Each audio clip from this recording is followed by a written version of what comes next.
This is the Transformers 4 Age of Extinction Generations Deluxe Class High Octane Bumblebee. The figure is part of the first wave of the Deluxe Class Generations, or the Generations Deluxe Class line of figures from the new Transformers 4 movie Age of Extinction.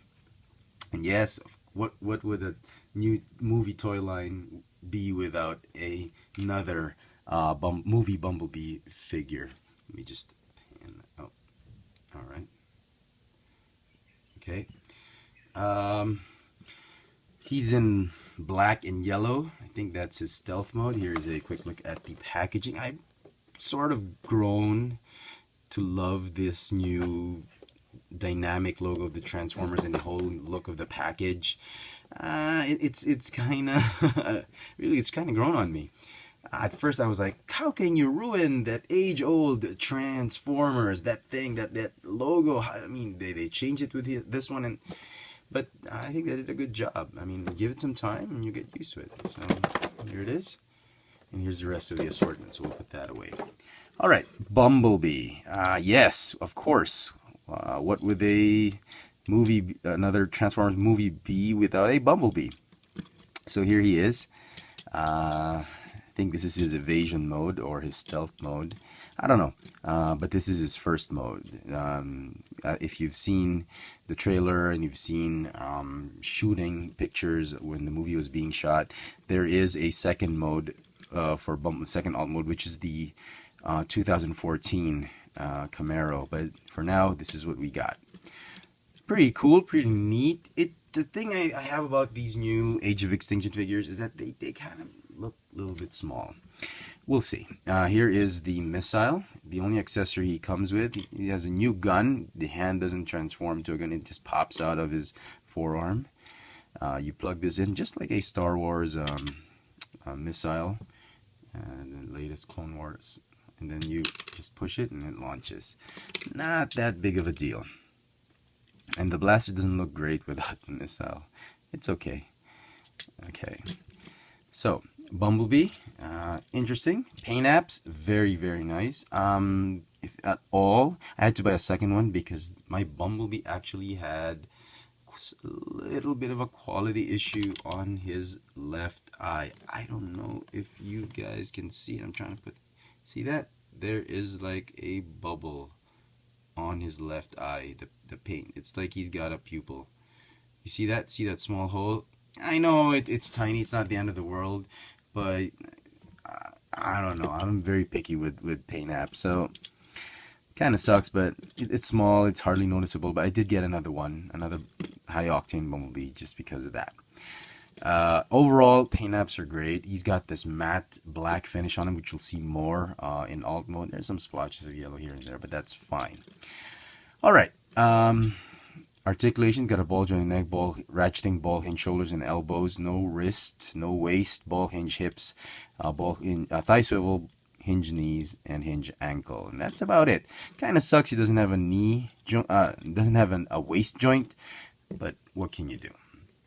So, if you've been collecting Bumblebee figures since the first movie, let me just try and give you a sort of evolutionary tour on how Bumblebee started. So here is the movie one Bumblebee. As you can see, big change. Plastic has been reduced, weight has been reduced, and how times have changed. So that's one. Then this is the second mode. As you can see, kind of sucks that he's really small. That's the thing I have about it. And I'm so used to seeing Bumblebee with his chest full on going down. Right here with this new look, it looks like he's got sagging, that his chests are down. It looks like they're sagging. It looks okay, but they do look kind of low. I didn't mean anything by that. Anyway, so here is Revenge of the Fallen Bumblebee. And this one's nice. This was such a big improvement over the movie one Bumblebee. And I love this one. Then they came out with this one. This was okay. He was kind of beefy and cute. Okay. Then they came up with this. This is probably the definitive Bumblebee for the movie line. If you don't have this one, I you know, you might want to hunt it down. This is one of those Bumblebee figures that, you know, Takara has reissued this one in that metallic gold finish, and if you haven't got it, you might want to pick that one up. But this is one of the best movie Bumblebees, if not the best movie Bumblebee that Hasbro has ever come up with. It's a little bit taller than usual, but it has all the gimmicks: the mask, the gun that turns into his hand. Really, really wonderful Bumblebee. And as you can see, they're both deluxe class figures. This one actually came out, when it first came out, it was just like about 7 Hot Wheels. This one is 9 Hot Wheels here in Manila. So translating that, this one was about $13, $14. Now he's like, what, $18, $20? Jeez. Anyway, and the last one I'm going to show is the Dark of the Moon Bumblebee. So everything was going so well. Then they came out with the Dark of the Moon line, which really shrunk back the characters, and as you can see, he's one of the shortest now, and they're the shortest now. It's just really sad that Hasbro has to do this, jack up the prices and reduce the sizes of the figures. Anyway, so that's that. I hope you guys won't be too distracted with the Bumblebees in the background as we transform this guy. So the instructions tell you to remove the missile, but you don't really have to. It pegs in the same slot, same place as in all mode. And it's a lot difficult when you've transformed him to car mode, and this one is out, and you have to stick it back in between his legs. You really have to stick it in and dig in deep and just find that hole. It's a pain, really. Trust me. Okay, so what I'm going to do is I'm going to try and stick it there. If it gets in the way, we'll get rid of it. Okay. So here's the first thing you want to do. You want to go ahead and release this one, the back panel. Okay, you want to go ahead and fold it. You can try and fold this one down if you want to. This one is not that difficult. You just fold it up that way. From car mode, what you want to do is you want to try and sort of break it. Break the, yeah, I know, it sounds bad, but you sort of want to break it that way. Okay, not this way, but you want to depress it and do it that way. That's how you do it. Okay, for the chest is easy. You just unpeg it and then straighten it out like that. When you're transforming it back to robot mode, what you want to do is you want to go ahead and bend the first joint, and then the second joint you just fold it up like that, like an L. Then you want to straighten it up when you do it in car mode. It's easy. It's very easy, because when you straighten it up, it sort of goes horizontal, and you'll be fine. Then fold them up. Okay, like that. Oh, before you do that, the instructions do tell you, there's a roundabout way of the instructions giving you steps on how to, transform the arms. Basically, what you want to do is you want to have this part inside. When you fold it inside, these two pieces should be inside the cavity of Bumblebee, and this panel, the blaster should be in the middle.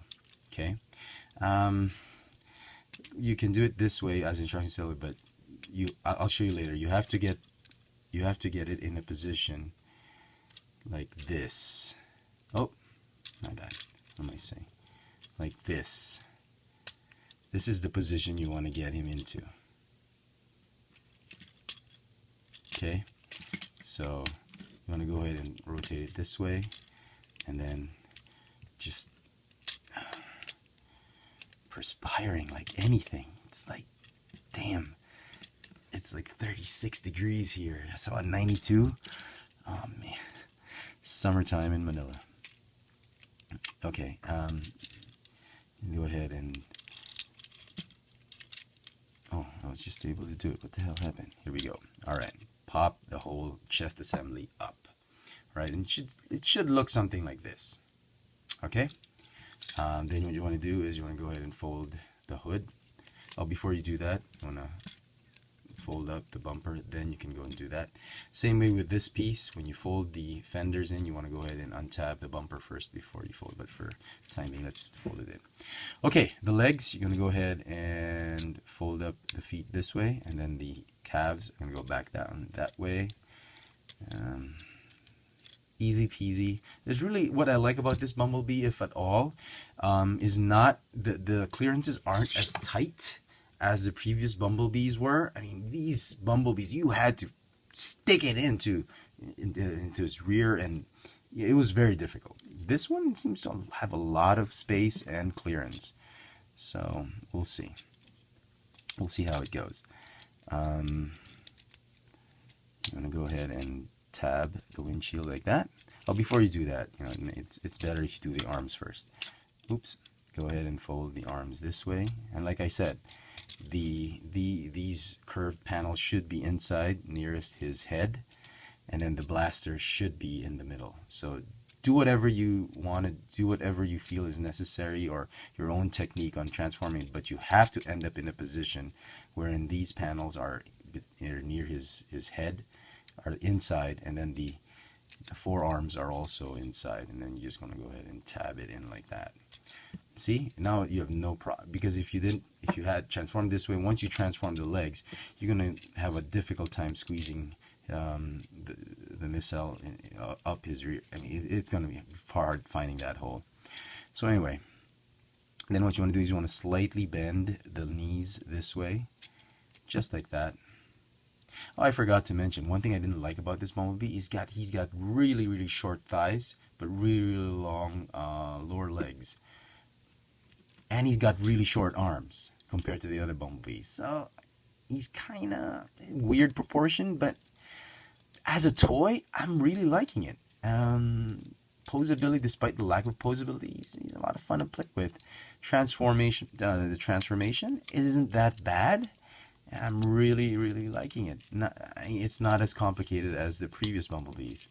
So again, before you peg these two together, you want to go ahead and slot those flat tabs in. Then you want to go ahead and peg it in, just like that, because it's difficult to slot them in once you've pegged the two tabs together. So as you can see, very little finger room to go in. You can't put your finger and try and fidget with the missile into that hole if you've transformed it. So once you already have it in, it's easy.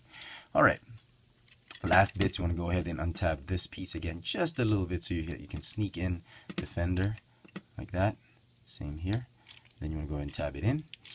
All right, and lastly, the doors, they do have there's some pegs right there that you peg onto those holes right there. And there's a exhaust. I wish they would have painted that. Easy to customize. And there is Age of Extinction Bumblebee in his 67 modified, turbocharged, whatever, custom Camaro. Normally I would like muscle car, but since I've been a collector of Hot Wheels since a couple of years ago, I've really grown to have an appreciation for these muscle cars, these American muscle cars, and they're really awesome. Really nice. So this one is like really nice. If I do open up my second Bumblebee, I'm going to display that one in robot mode and this one in an alt mode, just for the heck of it, because it's just an amazing alt mode. So robot mode will probably get an 8 for me. The alt mode gets a 10. So overall score for this one is a 9 out of 10. And just for fun, here's the size comparison. As you can see how small the figures have become, just slightly smaller, slightly shorter, but he's definitely more narrow than the what's this, Cyberfire Bumblebee. And here's the other Bumblebee, the turbocharged whatever, I forgot the name of this Bumblebee. Almost the same. He's definitely got a smaller girth and just grown thinner overall. And the toy, it's sad the toys had to become smaller, and you know, what can you do? It's the economy. So anyway, there you go, folks. I hope you've enjoyed this video review. If you did, please click the thumbs up icon at the bottom. Follow me on Twitter for my toy purchases, Instagram for my toy sightings here in Manila. Check out all my video reviews and hauls on this channel, Chefatron. My old FX Trans channel is still alive, but no videos will be posted there. Alright, this has been the Transformers 4 Age of Extinction Generations Deluxe Class High Octane Bumblebee right there. Thanks for watching.